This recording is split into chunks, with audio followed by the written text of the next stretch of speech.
This is Brandon with Fleet Feet, and today I've got a very exciting shoe for you all, and that is an uptempo daily trainer or tempo day shoe from HOKA, the HOKA Mach X 2.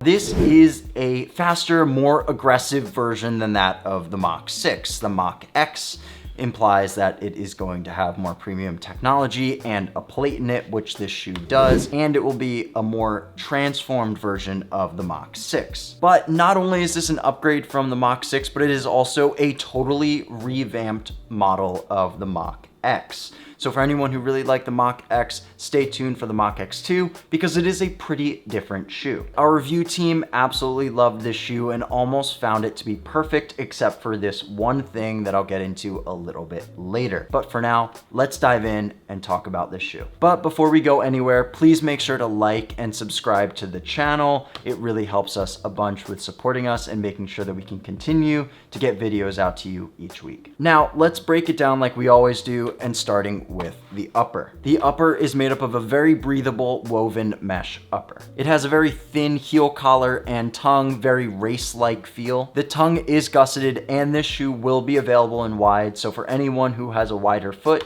they will be able to fit into this one. And like we said earlier, a lot of our review team really did enjoy this shoe, including Kate. Kate pretty much found that everything about this shoe felt perfectly except for one thing, and that was in the heel collar. And she found with how thin and rigid this heel collar is, it just added some extra friction and rubbing on her Achilles, which was a big problem for her. And I agree with Kate, this shoe was pretty much almost perfect, especially in the upper. I didn't have the same issue as Kate where there was too much friction or really high amounts of rubbing in this shoe, but the heel collar just didn't really fit quite well, and it just felt like my foot was just stepping out of the shoe and I was just feeling some heel slippage, which was just a little bit more annoying than I would have liked on my run. Otherwise, the midfoot and the toe box fit perfectly, and I had no issues with fit and lockdown otherwise. But maybe the fit of this shoe will work best for you, and I don't know, everyone's foot shape is a little bit differently, so we do suggest that you go into your local Fleet Feet store, go through the Fit ID experience, get your foot scanned, and go through the outfitting process and learn a little bit more about your foot shape and whether it's going to fit best for this shoe. Now, let's move on to the midsole. The midsole is made up of a dual density layer midsole. So you have PEBA at the top. That's this white layer here, which is a little bit more responsive. It's gonna happen to have where more of the energy return is gonna come from.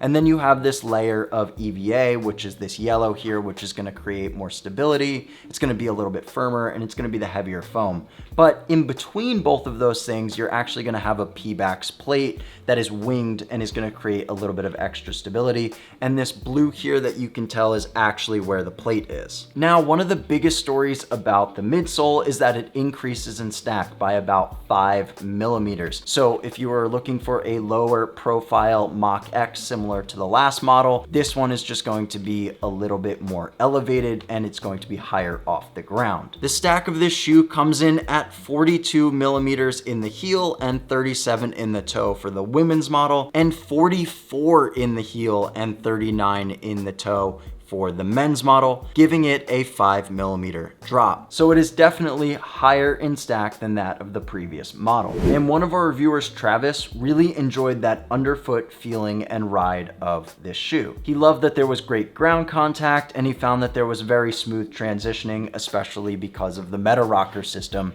and the shape of the midsole. He also found that the shoe wasn't the softest or the most cushy, but it definitely had a lot of energy return. Now, let's move on to the outsole. And the outsole, there isn't really too much to talk about here, but it does have a standard rubber outsole, and it definitely covers most of the outside of the shoe. We had no issues with outsole traction, and the rest of our review team really just liked it. But how did this shoe perform? How did it test out on the roads? How did our reviewers feel about it? Let's get down into the ride and performance. And one of our reviewers, Caroline, found that this shoe was pretty firm and peppy. She was doing a workout in this shoe and she completely forgot about the shoe that was on her foot. And that is a huge compliment if you're someone who's a shoe developer. Just being able to forget that the shoe is on your foot and let it completely sink in with your foot and your stride and your running experience is one of the best compliments you can get about a shoe. Caroline was very focused on hitting her paces during this workout, and it was a huge success. She was able to run fast in this shoe, hit her paces, and get an efficient workout in. And Kate also felt the same way. She really liked the ride and performance of this shoe. She found that the midsole just felt very thick and very bouncy, and she found that while it only compresses slightly on landing, it definitely has a lot of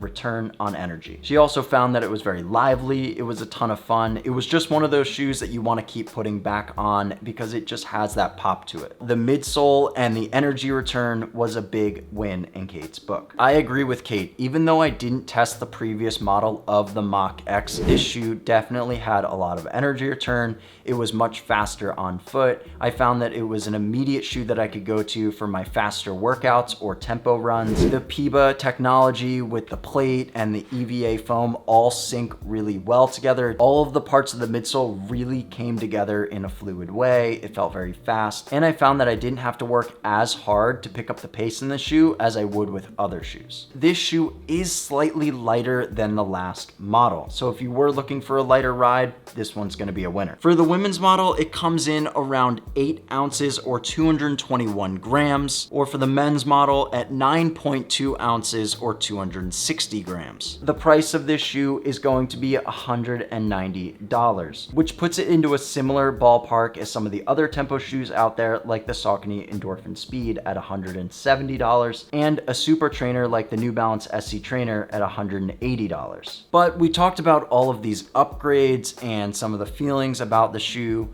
How does it upgrade from the last model? I didn't actually run in the previous model of the Mach X. My thoughts are that I absolutely loved it. I thought there was a lot of energy return. It was very fast, but I can't speak to the previous model. But thankfully, some of our review team can, and Caroline and Kate both had a lot to say about it. Caroline found that this shoe was much more energetic than the previous model. She also found that HOKA seemed like the intentions of this shoe were a lot more obvious. It felt much more in place with a lot of the other up-tempo daily trainers or tempo shoes on the market. And with the overall aesthetic, the faster feel, the race day upper, it all spoke to speed, which is something that Caroline really enjoyed. And for Kate, the Mach X2 feels completely different than the Mach X. The only thing that she wished she could have kept from the previous model is the heel counter. Otherwise, in comparison to when she was running in the Mach X versus the Mach X2, the previous model just felt a little bit more lifeless to her. She found that this shoe was so much more fun to run in despite the issues with the heel collar. If you want to check out this shoe for yourself, you can go walk into your local Fleet Feet store or go online at fleetfeet.com. And if you want to learn even more about the HOKA Mach X2 or other HOKA shoes in general,